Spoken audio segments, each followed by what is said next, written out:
We've got an amazing night tonight. We've got some great speakers for you. If you do tweet, you have a question, by all means, tweet it. Make sure it's hashtag. Our social media team is working overtime in the background.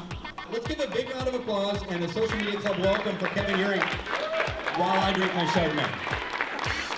Thank you guys for coming out here. It is happy that I'm kind of coming today and it's been a lot of work, but it's really fun. I enjoy working with all of these people. And I know Shauna's going to take it to the next level, so I'm very excited about that. So as part of, we're part of SMC International, which is a social media group that meets internationally. I don't know how many clubs there are. I think there's like 150 of us. We're the biggest though, so we're somewhat proud of that, and it's because of you guys. And part of SMC International for this holiday is going to do a video. And everyone's going to wish everyone a happy holiday, which is pretty exciting. But what I need right now is for all the SMC Seattle board members to come up and join me on stage. We want you to look in this direction, yell and wave, and I'm gonna point to you. And as soon as I point to you, I want you to say, "Happy Holiday." We're wishing you Happy Holidays! On behalf of the SMC Seattle board and members, happy holidays. And we're still evolving how that's going to shake out down the road, but we believe that social is important. And so the insights of people like the speakers at the Social Media Club or all of you are really important to the way that search is completely changing. So these are some of the mapping tools that we build. So we use a product a lot of times called Ushahidi. It's an open source free tool that allows us to filter and map information for you. Some different examples. Top right corner, Haiti. Everybody remembers Haiti?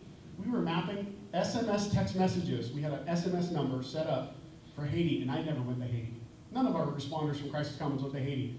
But we were filtering information and mapping it so you can find out where public health issues were. You can find out where infrastructure damage or natural hazards. And we mapped that country out. We provided that information fast and easy. I founded Vittana in 2008. We work in developing countries. We start some of the world's first microloan programs. Microfinance is this idea that maybe you can not have to give $200 to someone, maybe you can invest in them. Maybe it's not it doesn't have to be a handout, maybe it's a hand up.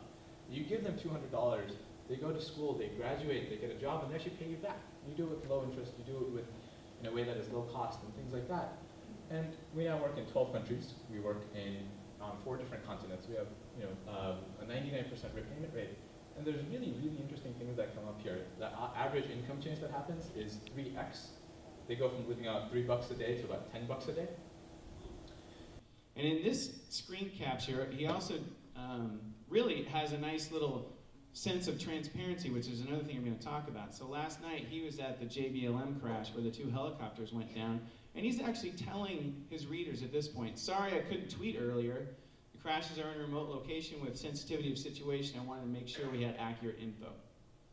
Okay, so that's a radical form of transparency for most journalists, especially journalists on television or in big, visible newspapers.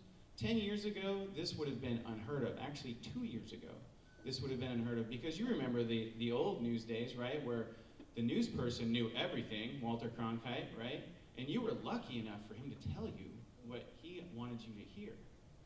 Now it's a matter of saying, you know what, we didn't know, we were trying to get confirmation, sorry we were delayed in getting you some information. So it's that level of transparency which has really changed and I think improved journalism in the digital age. You first of all, you have to have something special. Having a community or an audience is great, but if what you have sucks, you're screwed. However, there is one caveat that you might be able to sort of get off the hook with. So if what you have isn't special, like just a normal bottle of Tapatio hot sauce you're trying to shill online, you can make it special. And the point of this slide, for those who are unfamiliar, this is the casual pepper spray cop. The meme that's been going around. The point of this slide is that the internet is full of all sorts of memes, trends, and things that are being remixed and regurgitated. And if what you have is fundamentally boring, what I suggest you do is hitch your wagon to something that has already captured the internet's interest and try and ride the coattails of that to lots of eyeballs, views, and hopefully purchases. But I would like to give a big round of applause to our esteemed panelists this evening. Thank you so much to everyone for their insight. A huge round of applause for yourselves, the Social Media Club Seattle community. Let's keep that applause going for all of the volunteers that made this event happen. And finally, if she would stand up, please, Betsy Aoki representing Microsoft and the entire Bing team. Thank you so much for having us. Happy holidays from the entire crew at Social Media Club Seattle. Thank you so much for joining us. We will see you back here in January for our next event. Thank you very much. Have a good night.